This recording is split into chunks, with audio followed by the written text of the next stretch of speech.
Liberty Nation Radio, syndicated from coast to coast on the Radio America Network, from Washington, D.C. to Seattle, Washington, Knoxville, Tennessee to Lake Havasu, Arizona, from Cadillac, Michigan to Tupelo, Mississippi.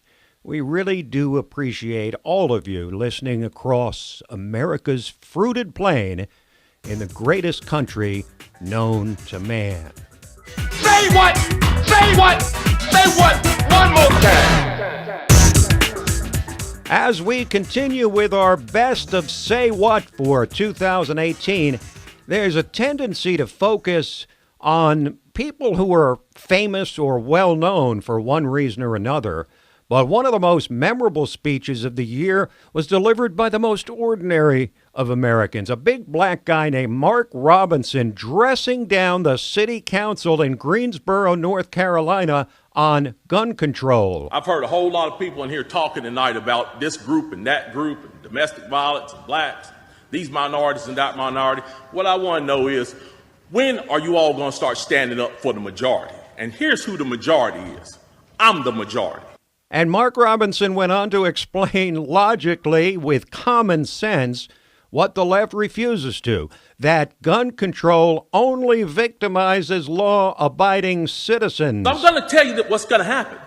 You can take the guns away from us all you want to. You all write a law, I follow the law, I'll bring my guns down here, I'll turn them in. But here's what's going to happen. The Crips and the Bloods on the other side of town, they're not going to turn their guns in. They're going to hold on to them. And what's going to happen when you have to send the police down there to go take them? The police can barely enforce the law as it is. As what I see, we demonize the police, criminalize and vilify the police, and we make the criminals into victims. You're not going to be able to go down here and take these guns from these criminals. So the criminals are going to hold on to their guns. They're still going to have them. Now, these kind of arguments were countered by those of one of the new heroes on the left, David Hogg, teenager who, because he happened to be at Stoneman Douglas High School in Florida when that gunman opened fire and killed a bunch of people, nominated himself as the spokesman for gun control. And just listen to the fawning praise showered on Mr. Hogg by Allison Camerata of, who else, CNN, as Hogg attacked Laura Ingraham of Fox News for an insincere apology for criticizing him. No. She's only apologizing after a third of her advertisers pulled out. And I think it's really disgusting, the fact that she basically tried promoting her show after apologizing to me. I want people to understand, we're not trying to take your guns. We're not against the Second Amendment. We don't want to repeal the Second Amendment. David, I am stunned that 4 colleges rejected you. What kind of dumbass colleges don't want you? I mean, you've taken the country by storm. Oh. You're just so impressive. I just can't stand it. You know, there was an old ad about smoking, went something like this. It's enough to make you sick. Isn't it enough to make you stop? But the Second Amendment fared well anyway during midterm elections, even as Democrats took 40 seats and swept into control of the House of Representatives. And even in the high-profile races the Democrats lost, the far-left progressives came frighteningly close to winning.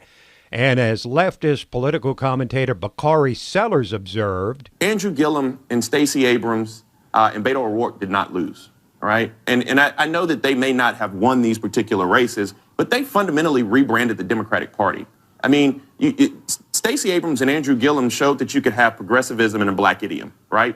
Beto O'Rourke showed that if you have this grassroots movement, no matter where you are, if you touch 100 counties in Texas and you take that energy and you're out here showing that you can have not only the Hollywoods and the Willie Nelsons, but you can have the Bubba who drives the truck. Which brings us to a Democratic field of presidential candidates likely to be as large or larger than the crowded Republican field of 2016. And after Elizabeth Warren made the almost inexplicable decision to actually prove that her Pocahontas nickname was real by taking a DNA test that proved she's actually less of an Indian than the average American citizen, political commentator Scott Jennings summed up the field. This is where the Democratic Party is. They've got a plagiarizer, a socialist, Spartacus, creepy porn lawyer, and now bizarro Pocahontas running for president. There's no way any of these people. You've got a serious sexual assaulter. There's no way they're going to compete with Trump. Plagiarizer Joe Biden, socialist Bernie Sanders, Spartacus Cory Booker, creepy porn lawyer Michael Avenatti, and bizarro Pocahontas Elizabeth Warren. Good luck with that field.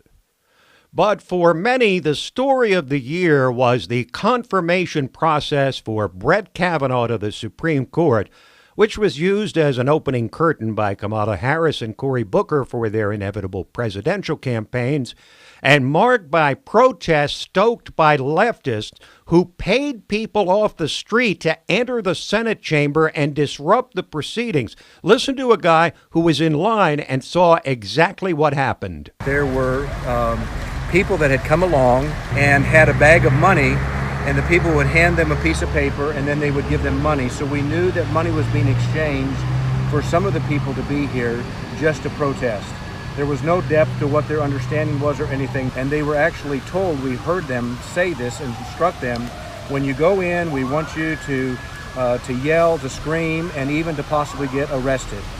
Tools of the resistance, which is focused not just on Trump, but on open borders, leading to a partial government shutdown, and a member of the House Freedom Caucus, Mark Walker, put it all in perspective. This has been something that's been discussed the entire year.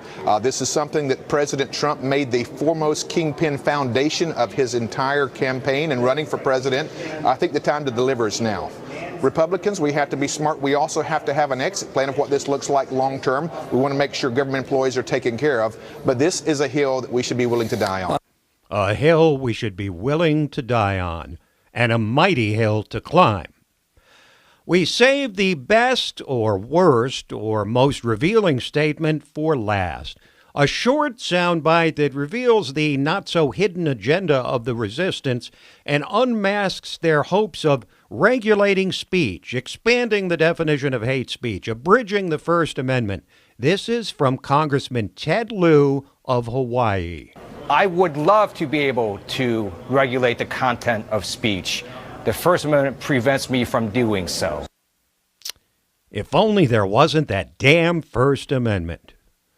So there it is, one man's admittedly incomplete, but hopefully entertaining and enlightening compilation of the most wacky, astonishing, and damnable things uttered by politicians and the chattering class in this year of our Lord 2018.